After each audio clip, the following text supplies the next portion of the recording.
Não, tá certo. Ah, aqui tá certo. Isso, tá certo. Tá, obrigada. Então, a nossa palestra de hoje é do livro Caminho, Verdade e Vida, capítulo 146, que é do Espírito Emmanuel, psicografado por Chico Xavier. E o capítulo é No Trato com o Invisível. E então, nesse livro, o Emmanuel ele pega uma passagem, né, do Evangelho, e ele desenvolve um capítulo inteiro, né, dando uma explicação, a interpretação dele das escrituras, e que facilita a nossa compreensão e também ajuda a gente a ver a relevância para a nossa vida, né, a diária.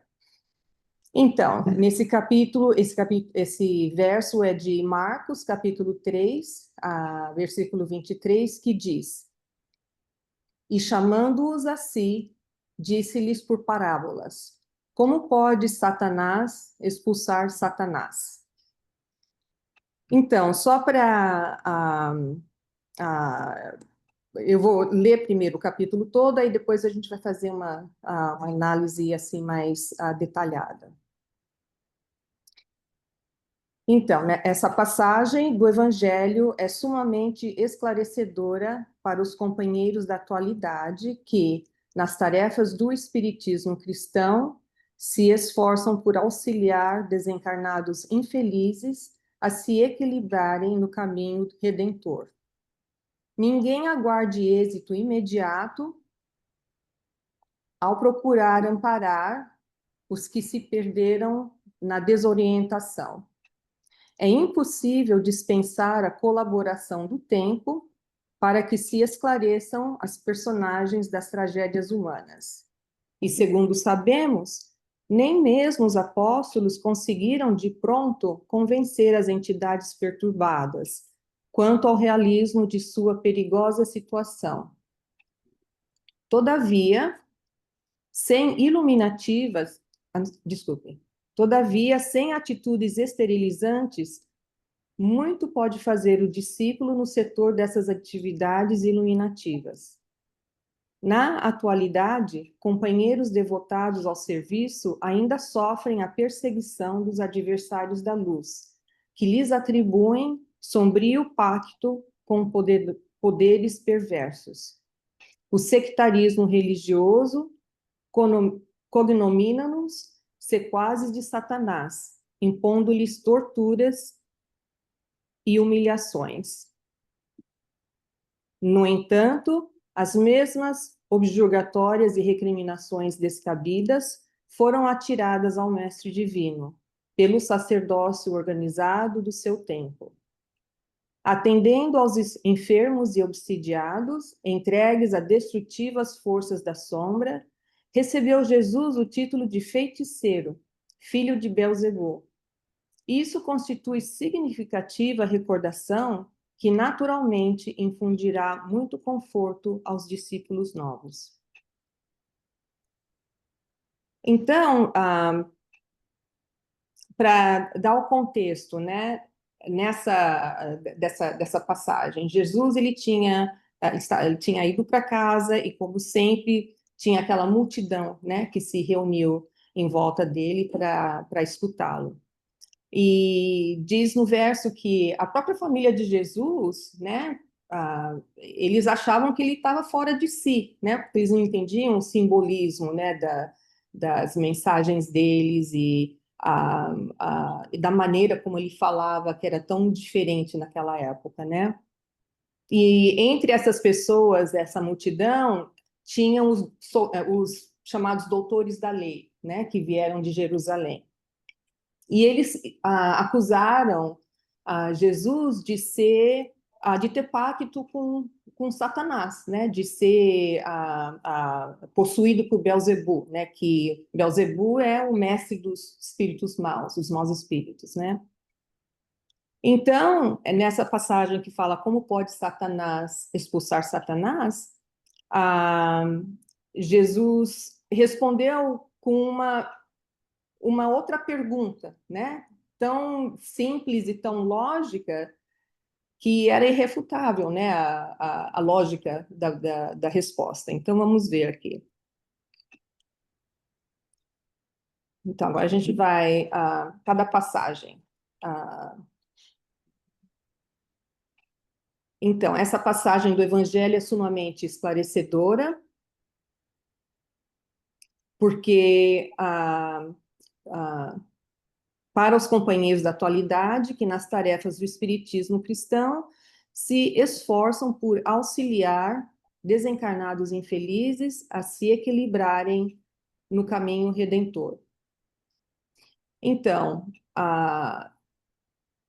então, na execução do nosso trabalho mediúnico, né, a gente também é perseguido, né, por influências que podem ser tanto nocivas como benéficas, né, como positivas para a gente. E que tudo isso depende, né, do nosso nível vibratório, né, do nosso avançamento, né, espiritual. E porque todos nós somos espíritos eternos, nós já vivemos muitas vezes, então todos nós temos desafetos, né, que acompanham a gente, como a gente viu agora, conversou agora há pouco tempo, né? E então a gente é constantemente acompanhados por forças que podem tentar desviar a gente do nosso caminho de auxílio, né, no nosso trabalho doutrinário.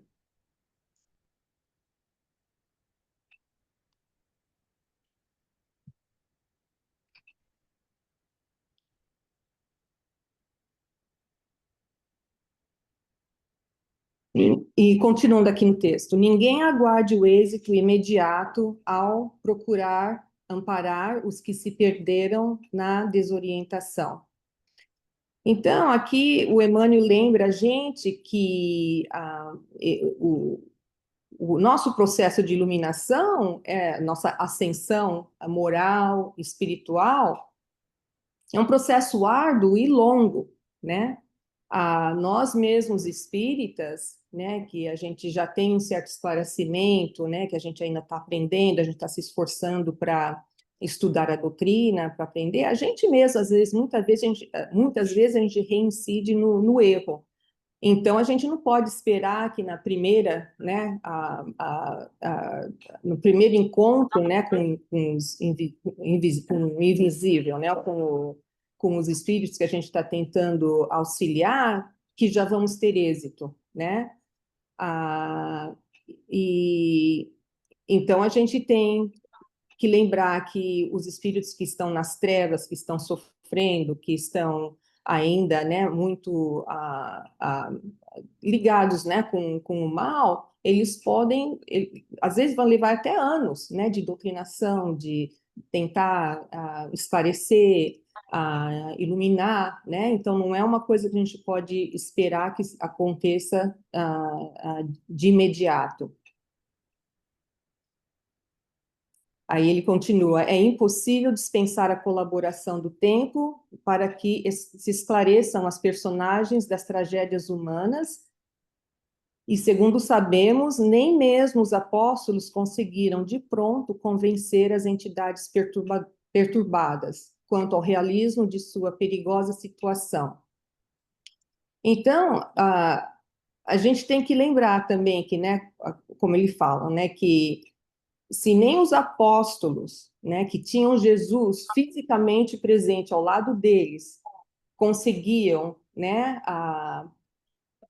afastar, né, aqueles espíritos perturbadores e mudar, né, esses espíritos de imediato, então quem somos nós, né, que não temos esse privilégio de ter Jesus aqui do lado com a gente? Quer dizer, ele está com a gente, mas o que eu estou querendo dizer, aquele privilégio que os apóstolos tinham de andar, caminhar com Jesus e ter aquela presença dele, né, física lá do lado deles. Então a gente tem que saber que o tempo é importante, né? Mas que isso vai requerer paciência, né, da nossa parte, perseverança e muito amor para a gente não desistir, né? Para a gente não achar, ah, não, nossa, faz um ano que a gente está tentando, né, esclarecer esse espírito, mas não está dando certo, então vamos partir para outra, né? Que não é assim.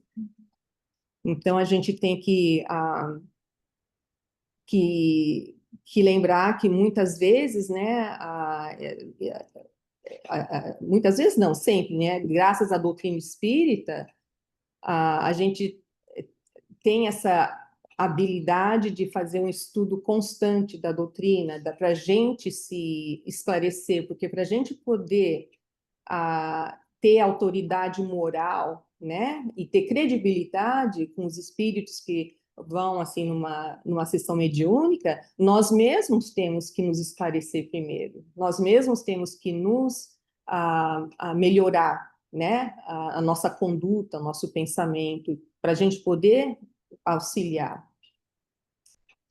E então isso vai uma coisa que vai requerer tempo, dedicação, perseverança, né, da parte do médium e não só do médium, mas também de toda a equipe que trabalha, né, para isso, num centro. E aí continuando, né? Todavia, sem atitudes esterilizantes, muito pode fazer o discípulo no setor dessas atividades iluminativas. Na atualidade, companheiros devotados ao serviço ainda sofrem a perseguição dos adversários da luz, que lhes atribuem sombrio pacto com poderes perversos. O sectarismo religioso cognomina-os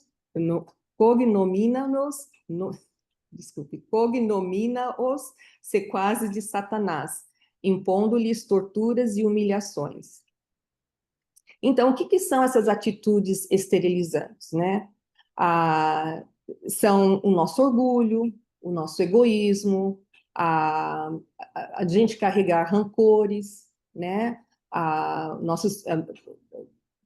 Cultivar sentimentos não tão nobres, né? O nosso apego excessivo à matéria, o fato da gente não trabalhar na nossa reforma íntima. Então, tudo isso são fatores, né, que levam a gente à indiferença, né, com relação ao sofrimento alheio e há até um certo desinteresse pelo trabalho caritativo, né? E isso também leva a gente a se tornar mais vulneráveis às influências dos inimigos da luz, né? Então, a gente se faz vulnerável à influência deles, fazendo a gente pensar que nós somos incapazes, né, de fazer o trabalho, que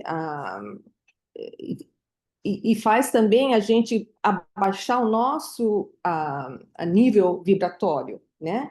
Então, a gente, em vez de se sintonizar com a espiritualidade maior, né, os espíritos bons, né, de luz, que vão nos ajudar nas nossas tarefas mediúnicas, a gente vai estar se sintonizando, né, com aqueles que não querem ver a gente se suceder bem, né, nesse trabalho de doutrinação, de auxílio, de esclarecimento, né? E então a gente deve dialogar com os espíritos que vêm até, né, até nós, né, durante esses trabalhos, né, mediúnicos, dialogar com naturalidade, né, e saber, né, que eles são sofredores, que eles estão necessitados de assistência, que eles não são maus, como a dona Lúcia falou, né? É o bem doente, né? Então, eles necessitam da ajuda e merecem ajuda, né? Então, continuando. No entanto, as mesmas subjugatórias e recriminações descabidas foram atiradas ao mestre divino pelo sacerdócio organizado de seu tempo. Atendendo aos enfermos e obsidiados, entregues às destrutivas forças da sombra, recebeu Jesus o título de feiticeiro, filho de Belzebu. Isso constitui significativa recordação que naturalmente infundirá muito conforto aos espíritos novos, discípulos novos, perdão. Então, a gente bem sabe, né, que na época de Jesus e depois na era inicial do cristianismo, a perseguição aos cristãos era brutal e impiedosa mesmo, né? E ainda hoje a gente ainda tem muita gente que critica o espiritismo, que considera, né, os tratos, tipo assim, sessões mediúnicas de desobsessão, eles consideram aquilo como tratos, né, de bruxaria, coisas de bruxaria, né? Mas essas críticas são puramente por ignorância, por eles não terem conhecimento da doutrina, não saber, né, o que está por trás do trabalho, né, que a gente faz. E também por não acreditarem, né, na vida eterna, na pluralidade das vidas, não acreditarem, né, a, a, que somos espíritos eternos e que todos estamos na mesma caminhada, né, cada um no seu degrau, né, evolutivo, mas somos todos companheiros de luta, né?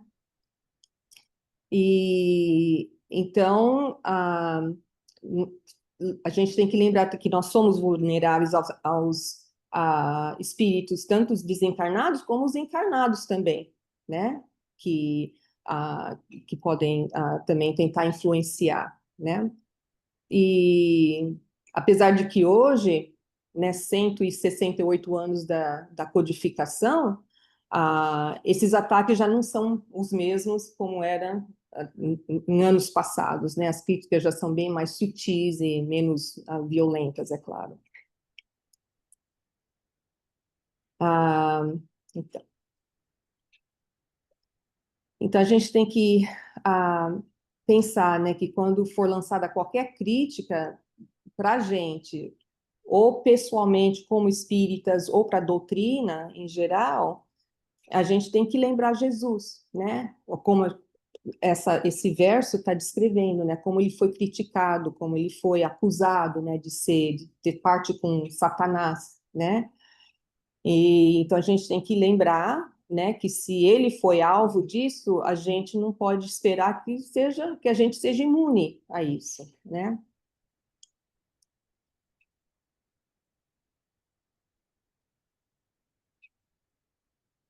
Então, então aqui estão as pérolas, né, do aprendizado desse capítulo, né, que eu resumi, né. Então, é a gente lembrar que o trabalho mediúnico é uma tarefa séria, uma tarefa sagrada, né, e então que a gente tem que lembrar que somos trabalhadores do bem, então a gente tem que levar a sério, a gente tem que estudar, e para a gente poder fazer esse trabalho, né, de forma digna, a gente tem que trabalhar na nossa reforma íntima, né? A gente tem que fazer uma introspecção, ver, né, os nossos pensamentos, as nossas ações, a, a, e para a gente poder descobrir onde a gente está falhando, se estivermos, né? Onde que a gente está errando, para a gente poder sempre tentar nos esclarecer primeiro, para a gente poder, então, ter a capacidade de esclarecer aos outros, né? E a importância daquilo que a gente sempre fala, praticamente toda vez que a gente se encontra, né? O vigiar e orar, né? Então, porque a gente se sintoniza com afins, né? Com espíritos afins. Então, se a gente estiver sempre cultivando pensamentos bons, ah, ah, pensando no amor, na caridade, então são espíritos bons, espíritos benevolentes que a gente vai se sintonizar e receber o auxílio deles, né? E se for o contrário, então é o contrário que a gente vai, né? Com quem a gente vai se sintonizar. E Então, a gente precisa elevar a vibração, para a gente sempre ter os espíritos benevolentes no nosso convívio, e lembrar que a nossa missão, né, é de esclarecer os espíritos sofredores, lembrar que vai levar tempo, né? Mas lembrar que eles sofrem também, eles não são maus porque são maus, agem de uma forma má porque eles também sofrem, né? E fazer tudo que a gente pode fazer com paciência, porque a gente sabe que vai levar tempo, pode levar tempo, até muito tempo às vezes, mas ajudar esses espíritos menos esclarecidos, que ainda se comprazem com o mal, a ver uma realidade nova, né, sobre a vida, a ver a luz, né? E então poder sair das trevas e eles se esclarecerem e irem adiante na jornada evolutiva deles. Então, era isso que eu queria trazer para vocês, o estudo que eu fiz. Então, a gente convido todo mundo a fazer o passe virtual agora.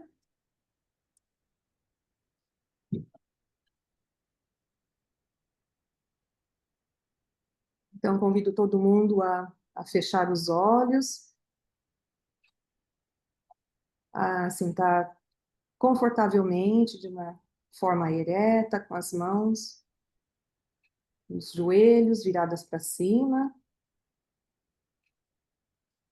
e a concentrar na respiração, respirando fundo e lembrando, né, que os nossos pensamentos é energia criadora, e que dependendo do pensamento, pode desencadear um processo ou nocivo ou benéfico, né? Na nossa mente, no nosso bem-estar, na nossa saúde, no nosso corpo. Então, vamos afastar todo o pensamento negativo, vamos esvaziar da nossa mente todas as preocupações do dia, todas as ansiedades. Viver agora, aqui, nesse momento, para a gente poder receber a luz, receber o auxílio que a gente precisa. E elevar o nosso pensamento a Jesus, aos espíritos protetores, nosso anjo da guarda, aos mentores dessa casa, e pedir a assistência que necessitamos nesse momento, e oramos para Jesus, nosso Mestre.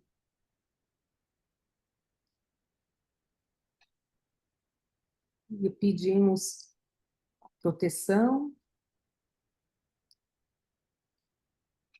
para a nossa família, para todos nós.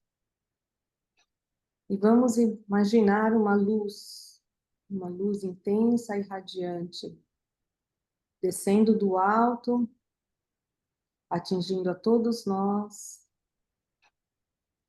envolvendo a todos nós aqui, saturando esse ambiente.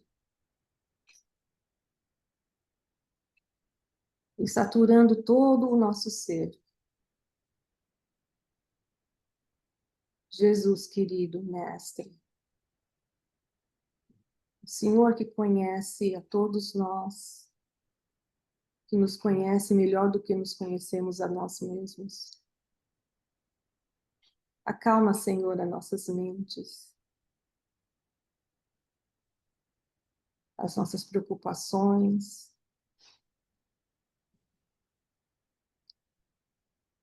Jesus, que a sua luz se expanda cada vez mais, e vá até os nossos lares, envolva os nossos membros das nossas famílias, e que dê a cada um de nós o que estamos precisando nesse momento, Senhor. Jesus, pedimos que abençoe os nossos lares, o nosso bairro, nossa cidade, o nosso país e principalmente, Jesus, o nosso planeta que necessita tanto da sua energia transformadora.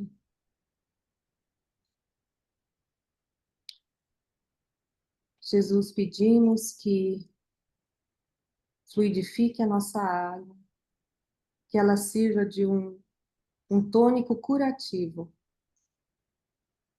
para as mazelas que afligem o nosso espírito, nosso corpo. Dai-nos, Jesus, a paz, o amor e a luz que precisamos para ter forças para seguir na nossa caminhada árdua da nossa ascensão espiritual. Dai-nos, Jesus, principalmente a força da vontade para olharmos para dentro de nós, para fazermos a nossa reforma íntima, para que a gente possa sempre tentar ser melhor hoje do que fomos ontem. Jesus, agradecemos o seu amor infinito e incondicional, pois apesar de tantos erros, da nossa reincidência no erro, o Senhor ainda nos ama tanto e a cada alvorecer o Senhor nos dá uma nova oportunidade de recomeço. Jesus, que tudo que nós aprendemos aqui hoje a gente possa refletir durante a semana, mas que não fique somente no aprendizado literário, didático, mas que a gente possa viver o seu evangelho a cada dia. Nós pedimos aos mentores dessa casa, ao nosso Chico Xavier, pedimos bênçãos para que a gente possa continuar o nosso trabalho nessa casa tão singela, mas tão cheia de amor.